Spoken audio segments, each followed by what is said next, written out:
This story is based on a real case reported in a small town in the United States. People who lived through it still refuse to talk about it.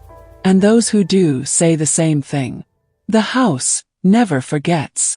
This is the story of Emma, a college student who rented an old home near her university, hoping for peace, quiet, and independence. What she found instead was something no one could explain. The first night, Emma moved in on a warm afternoon. The house was small but cozy. Wooden floors, old windows, a narrow hallway, the kind of place that always smells faintly of dust and history. Nothing felt wrong, not yet. But on her first night, at around 3 a.m., she woke up suddenly. Not because of a dream, but because she heard something moving, just outside her bedroom door. Tap tap. Slow, dragging steps, like someone pulling their bare feet across old wooden boards. Emma held her breath and listened. The footsteps stopped. Silence. She convinced herself it was the house shifting. Old wood making noise at night. But deep down, she knew these weren't normal creaks. Something had moved. Strange things begin. Over the next week, the strange events continued. One morning, Emma found the back door wide open, even though she always locked it. Another day, the hallway mirror had small handprints on it, too small for an adult.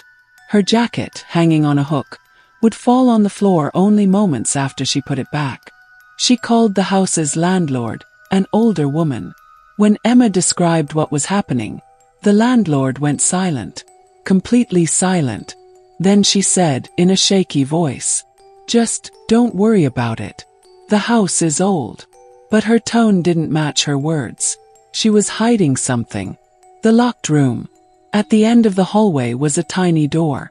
Emma had tried to open it many times, but it was stuck, as if something heavy was pushed against it from the inside. But one afternoon, the door was slightly open. Emma hesitated, then slowly pushed it. Inside was a small, empty room, barely big enough to stand in. The only piece of furniture was an old wooden chair. On the wall, carved deep into the plaster, were the words, "She never forgets." Emma felt her chest tighten. Who was she? And what didn't she forget? The night everything changed. Around 3 a.m., the same time as before, Emma woke up again. This time the footsteps were closer. Tap tap. Then the sound stopped, right outside her bedroom door. Suddenly, the doorknob began to turn slowly. Emma froze in her bed, too terrified to move. The door opened an inch, then two, then wider. In the darkness, she saw a figure standing in the hallway. Woman. Tall, thin, her spine crooked, her hair long and gray, hanging over her face.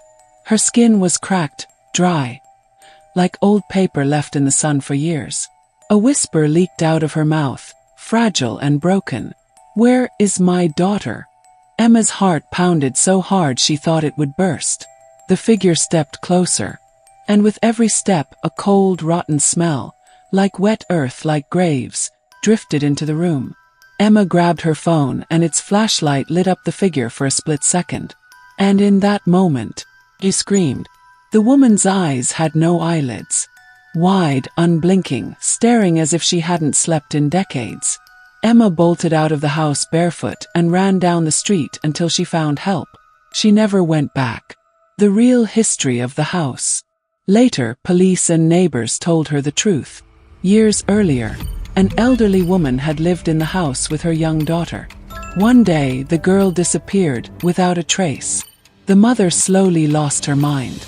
She spent her final days sitting in that tiny room at the end of the hallway, the same one Emma found, rocking in her wooden chair, scratching the words into the wall. She never forgets.